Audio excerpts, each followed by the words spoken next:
এটা হলো নারায়ণবট। নারায়ণবট কি বাড়ি এটা?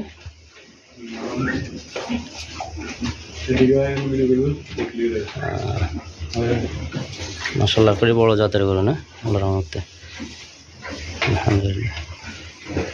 আপনার নারায়ণবট কি বাড়ি ধরে? এই বাড়ির নাম কি? পাটোয়ারি বাড়ি না? বড় বড় গরু আল্লাহর রহমতে নারায়ণবট পাটোয়ারি বাড়ি। তাদের লাগবে ইনশাআল্লাহ, সবাই করতে যারা আগ্রহী তারা কিনতে পারেন ইনশাআল্লাহ। নারায়ণবট মুন্সিবাড়ি, মুন্সিগাজী বাড়ি। আচ্ছা আচ্ছা, মুন্সিগাজী বাড়ি। আলহামদুলিল্লাহ, সবার চাহিদা মতো কিনতে পারবে ইনশাল্লাহ। আমাদের ভাষার লোকেরা ইনশাল্লাহ মোটামুটি বড় বড় দেখিয়ে কিনে, যাদের লাগবে সুবিধা হবে ইনশাল্লাহ।